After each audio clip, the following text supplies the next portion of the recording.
Hello friends, welcome to ज्ञान zone. आज की क्लास में आप सबका स्वागत है। आज हम प्रश्नावली 3.2 का क्वेश्चन नंबर 4 हल करने वाले हैं।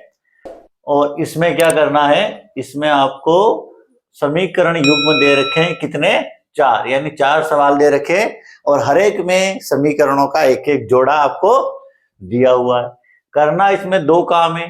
पहला तो संगत असंगत का पता लगाना है, यानी ये जोड़ा जो आपको दे रखा है हर सवाल के अंदर, ये समीकरण आपस में संगत है या नहीं, ये बात पता करनी है। और ये काम हमने किया था हमारे क्वेश्चन नंबर 3 में, इससे जस्ट पहले वाले क्वेश्चन में या इससे पहले वाली क्लास में हमने उसको हल किया था।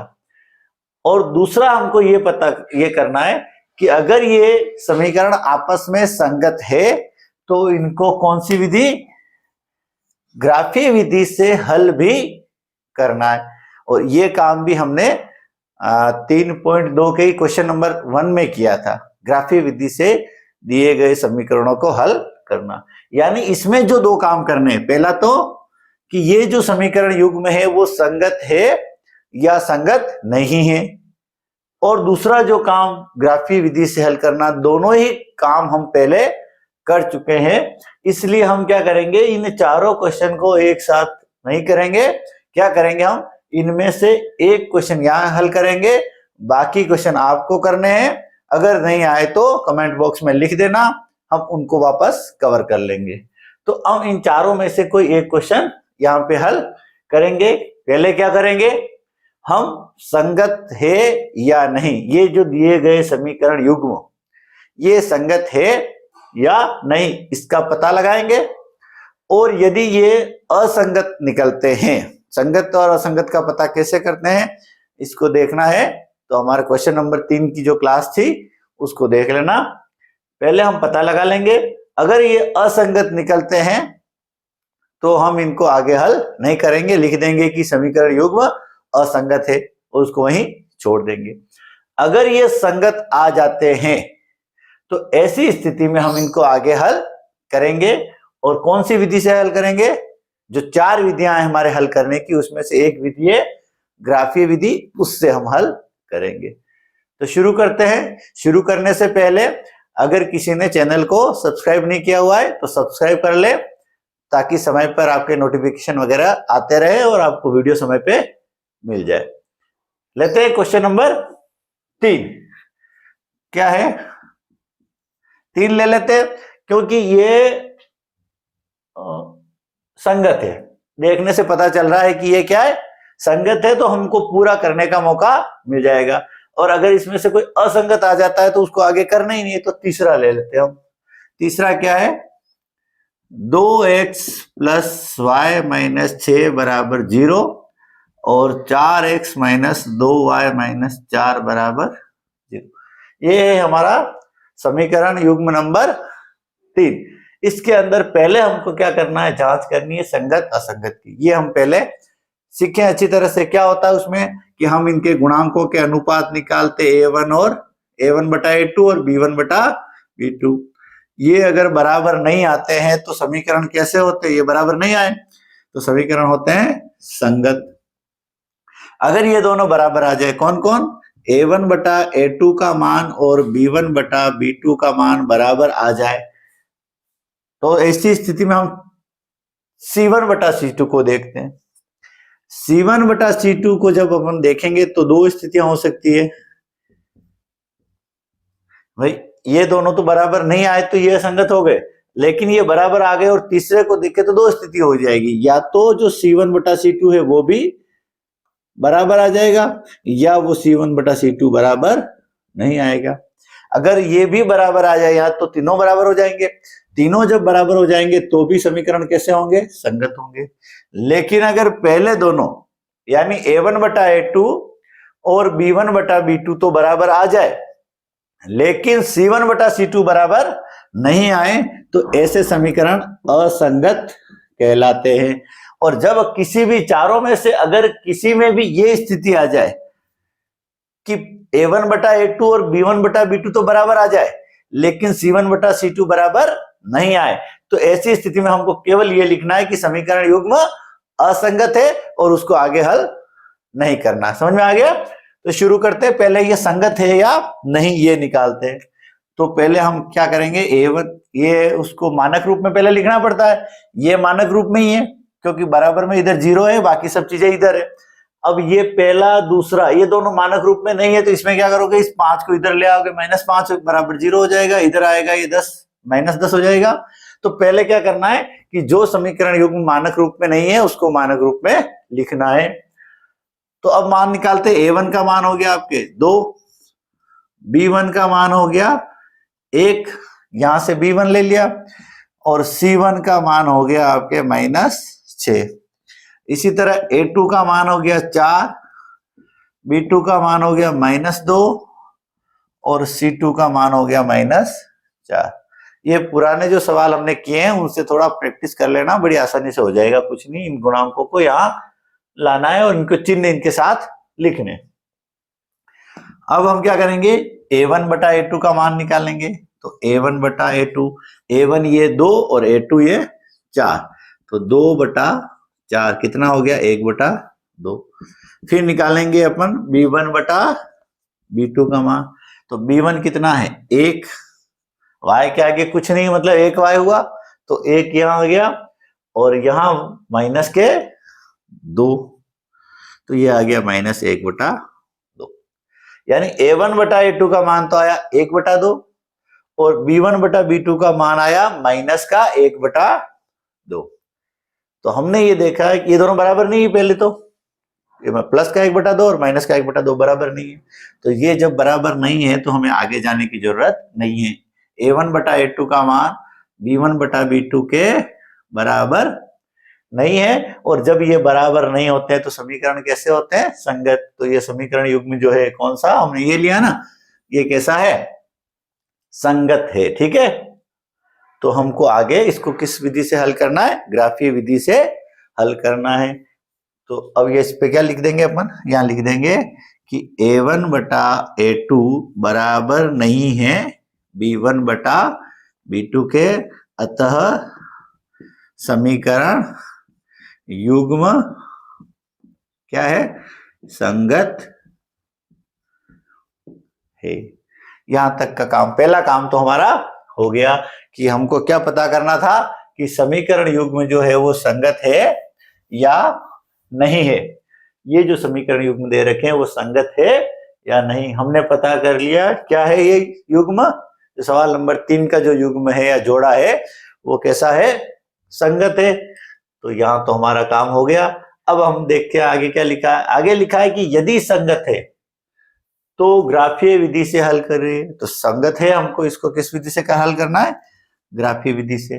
ग्राफीय विधि में क्या करना पड़ता है, हमको समीकरण लेना पड़ता है और जो भी चर राशियां हैं उनके 3-3 मान निकालने पड़ते हैं, उसको फिर ग्राफ के ऊपर प्लॉट करते हैं। तो पहला समीकरण लेते हैं, समीकरण नंबर 1 क्या है, 2x + y - 6 बराबर 0। इसमें क्या करेंगे हम कि एक चर को इधर रख लेंगे, बाकी सारी चीजें उधर ले जाएंगे, दूसरे चर जितने भी हैं जो भी। तो इसको y इधर रख लो, अब इसको इधर, तो 6 इधर गया तो ये -6 इधर जाके क्या हो जाएगा, +6। और ये यूं मत करो इसको,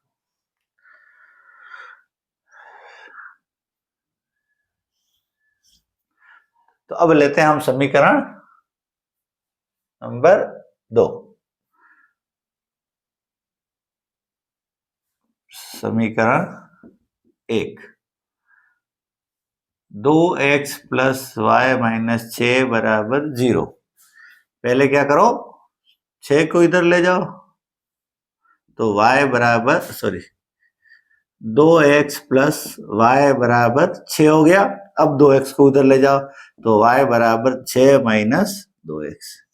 ये आपका समीकरण का थोड़ा सरल रूप आ गया। अब क्या करेंगे हम कि यहाँ एक टेबल बना देंगे जिसमें हम x और y के मान लिखेंगे।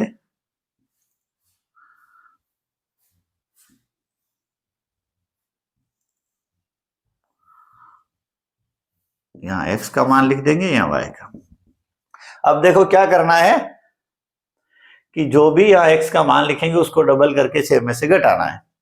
तो x के मान लिख देते हैं अपन। x बराबर मान लिया 1 लिया, तो यहाँ क्या होगा, x बराबर 1 लेने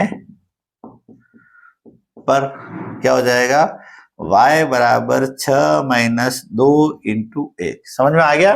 ये का ये यहाँ लिखना है और x की जगह क्या लिख देना है, क्योंकि हमने 1 लिया है तो x की जगह 1 लिख देना है। तो y की जगह y, 6 के 6 माइनस माइनस 2x की जगह 2 इंटू 1 कर दिया। तो ये कितना हो गया आपके, 2 इंटू 1 2, 6 में से 2 गए तो 4।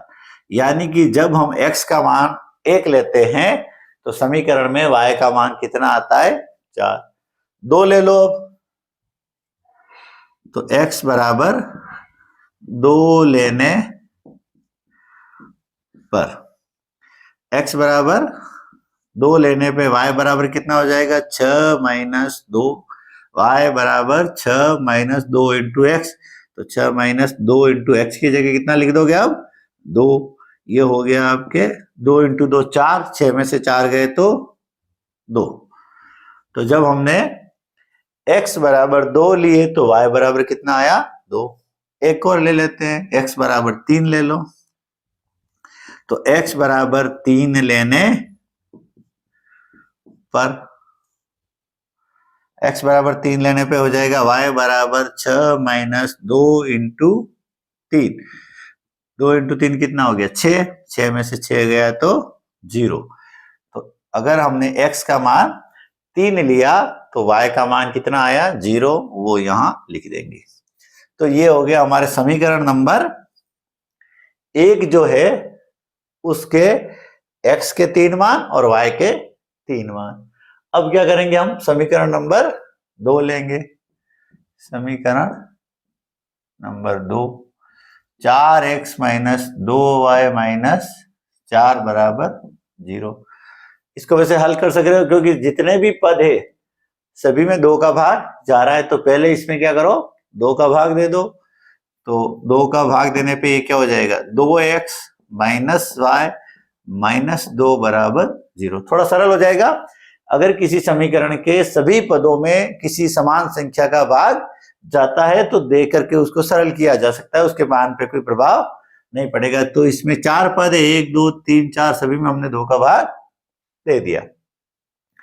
अब हम इसको थोड़ा सा 2 इधर ले जाएंगे तो क्या हो जाएगा, 2x माइनस y बराबर 2। माइनस के 2 उधर गए तो प्लस के 2 हो गए।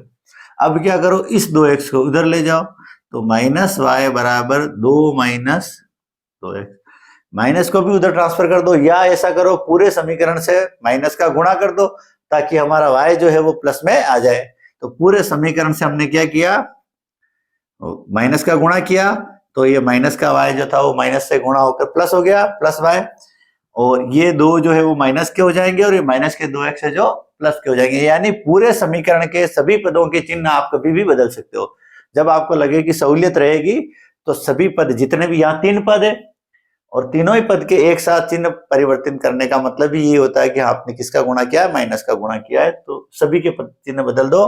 तो ये माइनस के 2x हो जाएंगे प्लस के 2x और प्लस के 2 जो है वो माइनस के 2। तो ये थोड़ा सरल रूप में हमारे पास आ गया। अब क्या करेंगे, हम इसको हल करेंगे और ऐसे ही x और y के मान निकालेंगे। तो ये एक टेबल बना दी हमने,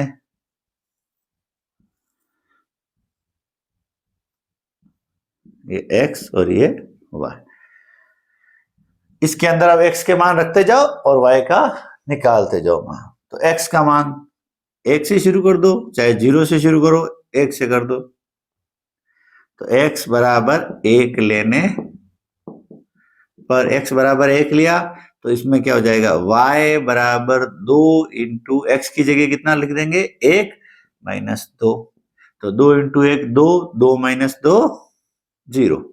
तो x का मान जब हमने 1 लिया तो y का मान कितना आया, 0। इसी तरह x का मान ले लो 2, x का मान 2 लेने पर, x का मान 2 लेने पे क्या हो जाएगा, y बराबर 2 इंटू 2 माइनस 2। यहां पर हमने 2 लिख दिया तो 2 इंटू 2 4 माइनस 2 यानी 2। तो जब x का मान 2 लिया तो y का मान भी कितना आया, 2 आया। इसी तरह क्या करेंगे, x बराबर 3 ले लेते हैं।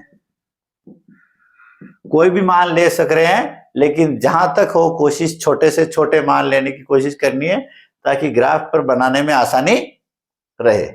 अब क्या करना है, x बराबर 3 ले लो, सॉरी 3 ले, x बराबर 3 लेने पे क्या हो जाएगा, y बराबर 2 इंटू 3 माइनस 2, 2 इंटू 3 6 माइनस 2 यानी 4। तो x का मान जब 3 लिया तो y का मान कितना आया, 4। ये क्या हुआ, हमने दोनों समीकरणों के x और y के 3 मान निकाल लिए, जिनकी सहायता से हमको क्या करना है, ग्राफ बनाना है। अब हम क्या करते हैं, इन मान को उधर लिख देते हैं और यहाँ पे हम ग्राफ बनाएंगे। तो इससे पहले कि अगर आपको उतारना है तो या तो स्क्रीनशॉट ले ले या वीडियो को पॉज करके इसको उतार ले, उसके बाद अपन ग्राफ बनाते हैं। तो ये मान इधर लिख लेते हैं, ये पहले समीकरण के मान x और y के क्या मान आए, 1 4 2 2 और 3 0। समीकरण नंबर 1 के मान है। समीकरण नंबर 2 के क्या मान आए हमारे,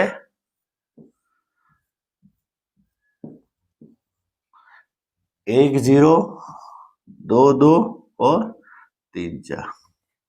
बस इन दोनों की सहायता से अब हमको ग्राफ बनाना है, तो बनाते हैं ग्राफ।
पहला समीकरण नंबर 1 का लेते हैं। x का मान जब 1 है तो y का 4 है। ये रहा आपका x अक्ष और ये है y अक्ष। तो x का मान जब 1 है तो y का 4 है, यानी x का 1 की सीध मिलाओ, y से 4 की, ये आ गया आपका पहला बिंदु 1 4। दूसरा बिंदु है 2 2, यानी x का मान 2 और y का मान भी 2। ये आ जाएगा आपके यहाँ पे x का 2 और y का 2। इसके बाद है x का 3 और y का 0। x के 3 ये रहे और y का 0 ये रहा, दोनों की सीध मिलेगी यहाँ। तो ये आपकी लाइन आ गई समीकरण नंबर 1 की। तीनों बिंदु को मिलाएंगे,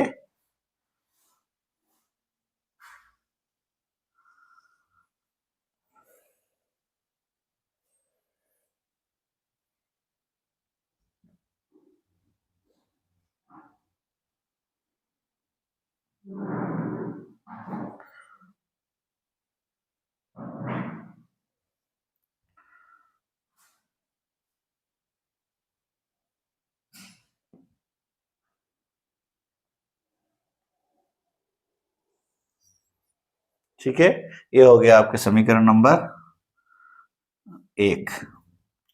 दूसरा समीकरण की रेखा बनाएंगे 1 0 x का 1 y का 0। तो x का 1 और y का 0 ये रहा। फिर 2 2, x का 2 y के 2 ये रहा, और x के 3 y के 4 ये रहा। तो ये तीनों बिंदु जो है वो किसके हैं, हमारे समीकरण नंबर 2 के। इनको मिला दो, ग्राफ में बनाओगे एग्जैक्ट बन जाएगी सीधी लाइनें, और ये पटरी से लाइनें मिल भी जाएगी। तो अब ये क्या किया हमने, जो 2 समीकरण थे, ये समीकरण नंबर 2 की लाइन, तो दोनों समीकरण यानी इस समीकरण की रेखा आ गई और इस समीकरण की रेखा आ गई। अब हल क्या होंगे? जहां पर ये दोनों रेखाएं मिलती है या जिस जगह प्रतिच्छेद करती है वो हमारा हल होगा। तो ये दोनों कहां प्रतिच्छेद कर रही है? इस बिंदु पे। ये बिंदु हमारा हल हो गया। क्या करेंगे? इसके निर्देशांक निकालेंगे। तो इसके निर्देशांक x का मान कितना है? 2 और y का भी 2। तो x बराबर 2 है यहाँ और y बराबर 2। ये हो गया हमारा हल। हल क्या हो गया? x बराबर 2, y बराबर 2। तो ये हो गया हमारा सवाल नंबर 3। ऐसे ही हमको ये पहला, दूसरा और चौथा हल करना है। खाली ये ध्यान रखना है कि अगर जो शुरू में हम संगत असंगत का जब पता लगाते हैं उस समय अगर हमको ये पता लग गया है कि ये असंगत है तो उसको आगे नहीं करना है, वहीं छोड़ देना है ये लिख करके कि ये समीकरण युग्म असंगत है। ठीक है, आज की क्लास में इतना ही। मिलते हैं अगली क्लास में अगले टॉपिक के साथ। तब तक के लिए धन्यवाद।